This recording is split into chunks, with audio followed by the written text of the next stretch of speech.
Halo semuanya, Assalamualaikum warahmatullahi wabarakatuh. Perkenalkan, saya Triwulandari, mahasiswi Universitas Sriwijaya, Prodi Pendidikan Ekonomi, Fakultas Keguruan dan Ilmu Pendidikan, Angkatan tahun 2020, kelas Indralaya. Di video kali ini, saya persembahkan sebagai bentuk pemenuhan tugas akhir mata kuliah Pendidikan Pancasila. Di sini, saya akan membahas tentang kasus atau peristiwa yang terjadi di Indonesia yang merupakan kasus pelanggaran terhadap nilai-nilai yang ada dalam sila Pancasila. Simak baik-baik.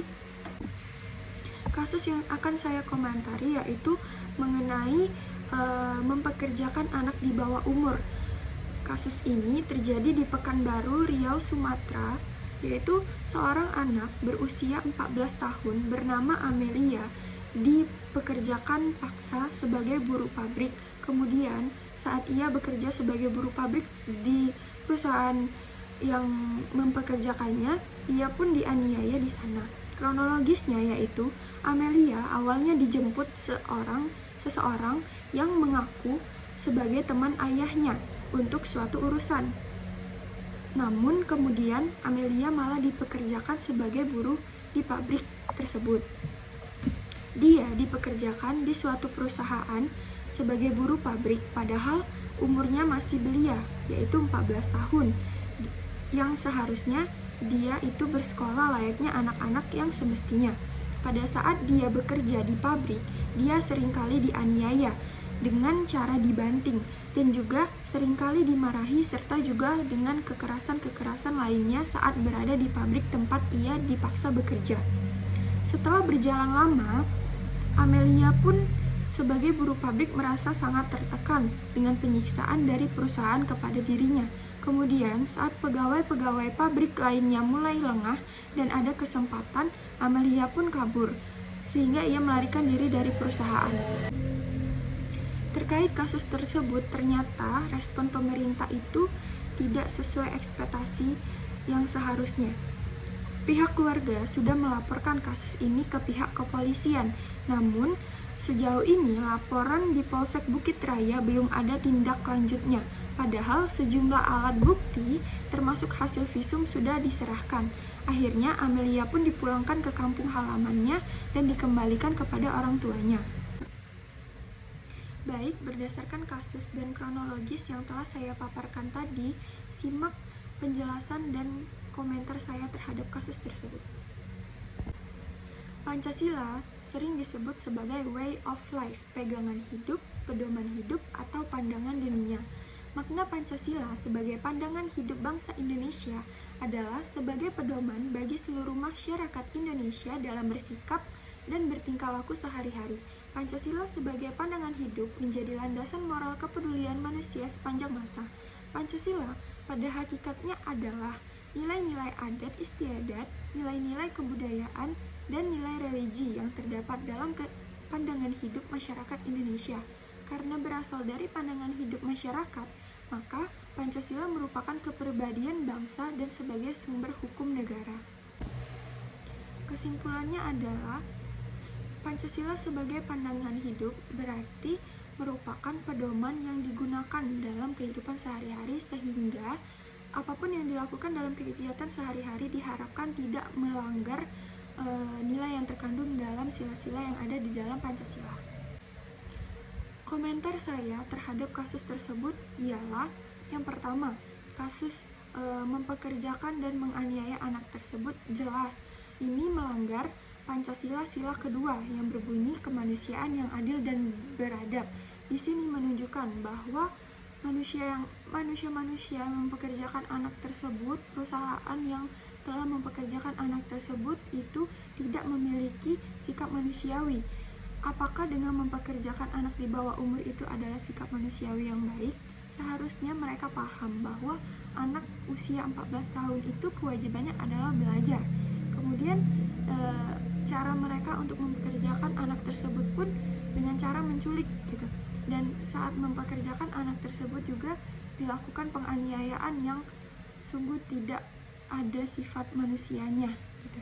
Harusnya pegawai di sana juga tidak tinggal diam melihat anak di bawah umur itu dipekerjakan paksa serta dianiaya. Kemudian yang kedua, dalam penanganan kasus tersebut, pemerintah itu dalam penanganan pemerintah terhadap kasus tersebut itu sangat disayangkan sekali, karena responnya itu sangat tidak cepat dan tanggap. Ini merupakan pelanggaran sila kelima yang berbunyi keadilan sosial bagi seluruh rakyat Indonesia. Di mana keadilan untuk anak tersebut gitu. Anak tersebut sudah mendapatkan perlakuan yang sangat tidak amat baik, dan orang tuanya pun sudah melaporkan terhadap kasus tersebut, tapi respon pemerintah pun tidak cepat dan tanggap. Di mana ya keadilan itu? Sedangkan jika untuk orang-orang yang memiliki kekuasaan, jabatan, uang, untuk kasus-kasus mereka pasti akan diproses dengan sangat cepat gitu ya. Sedangkan untuk rakyat kecil, pemerintah malah bertele-tele dan terkesan tidak responsif. Itulah, hukum Indonesia ini masih sangat tajam ke bawah dan tumbul ke atas gitu. Nah, kemudian masuk ke dalam hukum gitu ya. Hukumnya yaitu terhadap kasus tersebut ada Undang-Undang Ketenagakerjaan Pasal 68 menegaskan bahwa pengusaha itu dilarang mempekerjakan anak di bawah umur yang berdasarkan ketentuan adalah anak usia di bawah 18 tahun. Jadi sudah jelas ini sangat melanggar undang-undang ya, karena anak tersebut masih umur 14 tahun gitu. Ancaman bagi pengusaha atau perusahaan yang masih mempekerjakan anak yang belum berusia 18 tahun yaitu pidana penjara paling singkat 1 tahun dan paling lama 4 tahun, dan atau didenda paling sedikit 100 juta dan paling banyak itu 400 juta. Sehingga jelas mempekerjakan anak di bawah umur dapat dipidana gitu.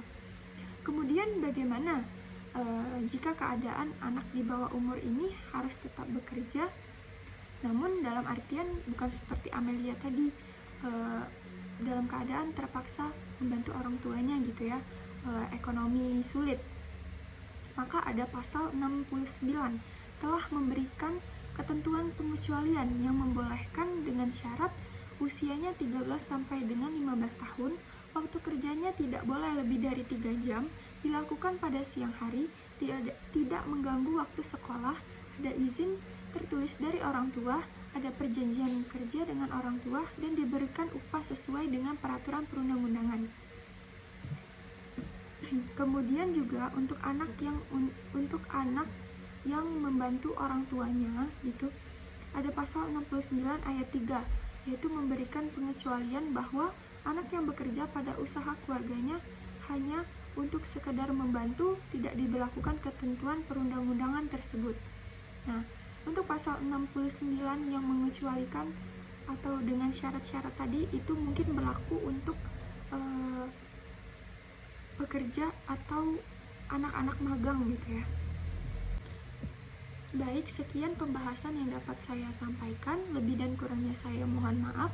Semoga dengan pembahasan tersebut dapat bermanfaat bagi kita semua dan memberikan kesadaran untuk menjadikan Pancasila sebagai pedoman hidup dalam kegiatan sehari-hari, sehingga dalam kegiatan sehari-hari itu kegiatan yang kita lakukan itu tidak bertentangan dengan nilai-nilai yang ada dalam Pancasila, dan juga selalu beretika dalam melakukan sesuatu apapun.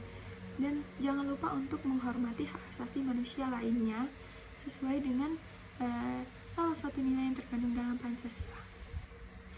Sampai jumpa di video berikutnya. Terima kasih. Wassalamualaikum warahmatullahi wabarakatuh.